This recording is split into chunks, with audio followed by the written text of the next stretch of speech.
Hello guys, welcome to KBPO channel. ನಾನು ಆಶಿಕ್. ಅದೇ ಈಗ ಊರಲ್ಲಿ ಇದ್ದಿದ್ರೆ FDFS ರಿವ್ಯೂನ ಮಜಾನೇ ಬೇರೆ ಗುರು. ಫಸ್ಟ್ ಶೋ ಅದು ಮಜಾನೇ ಬೇರೆ ಊರಲ್ಲಿ. ಆದ್ರೆ ಇಲ್ಲ ಹಂಗಲ್ಲ.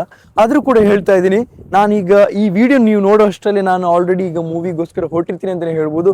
ಇನ್ನೊಂದು ವಿಷಯ ಏನಂತಂದ್ರೆ, ನೋಡಿ, ಮೂವಿ ರಿಲೀಸ್ ಆಗೋದಕ್ಕೂ ಮೊದಲು ಇರುವಂಥ ಕಲೆಕ್ಷನ್ ಆಗಿರುವಂಥದ್ದು 8 ಕೋಟಿ ಆಲ್ರೆಡಿ ಕಲೆಕ್ಟ್ ಆಗಿದೆ. ನಾನು ಹೇಳ್ತಿರೋದು ಅರ್ಥ ಮಾಡ್ಕೊಳ್ಳಿ. ಮೂವಿ ರಿಲೀಸ್ ಆಗೋದಕ್ಕೂ ಮೊದಲು ಏನು ಲಾಭ ಅಂತ ಏನಿದೆ ಅದು 8 ಕೋಟಿ ಆಲ್ರೆಡಿ ಆಗಿದೆ ಅಂತಲೇ ಹೇಳ್ಬೋದು. ಆದರೆ ಸಿನಿಮಾ ನೀವು ಫಾಸ್ಟೆಸ್ಟ್ 100 crore ಎಕ್ಸ್ಪೆಕ್ಟ್ ಮಾಡ್ಬೋದು. ಯಾಕೆಂದರೆ ಈ ಸಿನಿಮಾ ಹಾಲಿನ ಫೀಲಿಂಗ್ ಆಗ್ತಿದ್ದಿಲ್ಲ.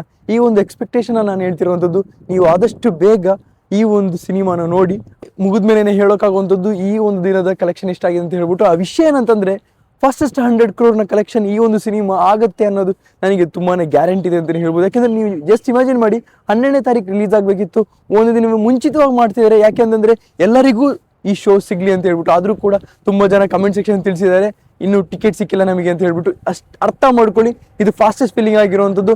ನೋಡೋಣ ಅಪ್ಕಮಿಂಗ್ ಡೇಸಲ್ಲಿ ಏನಾಗುತ್ತೆ ಅಂತ ಹೇಳ್ಬಿಟ್ಟು. ಅರ್ಥ ಮಾಡ್ಕೊಳ್ಳಿ, ಇದೊಂದು ಫಾಸ್ಟೆಸ್ಟ್ ಫೀಲಿಂಗ್ ಆಗಿರುವಂಥದ್ದು ಅಂತ. ನಿಮಗೆ ಏನಿಸ್ತಾ ಹೇಳ್ಬಿಟ್ಟು ಕಮೆಂಟ್ ಸೆಕ್ಷನ್ ತಿಳಿಸಿ. ಇದೊಂದು ಎಪಿಕ್ ಮೂಮೆಂಟ್ ಕೂಡ ಆಗಿರುತ್ತೆ, ಚಾನ್ಸಸ್ ಇರುತ್ತೆ.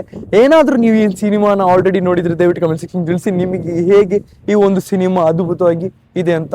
ಆ್ಯಂಡ್ ನಿಮ್ಮ ಒಂದು ಪರ್ಸನಲ್ ಒಪಿನಿಯನ್ನ ಕೂಡ ಕಮೆಂಟ್ ಸೆಕ್ಷನ್ ತಿಳಿಸಿ ಅಂತ ಹೇಳ್ತಾ, ಪೀಸ್ ಔಟ್. ಆದಷ್ಟು ಬೇಗ ವಿಡಿಯೋಗೋಸ್ಕರ ಕಾಯ್ತಾ ಇರಿ, ಹಾಗೆ ಸಬ್ಸ್ಕ್ರೈಬ್ ಮಾಡ್ಕೊಂಡಿರಿ ಅಂತ ಹೇಳ್ತಾ ಈ ಒಂದು ವಿಡಿಯೋ ಲೈಕ್ ಮಾಡಿ, ಶೇರ್ ಮಾಡಿ, ಚಾನಲ್ ಸಬ್ಸ್ಕ್ರೈಬ್ ಮಾಡಿ. Keep watching, love you all, piece.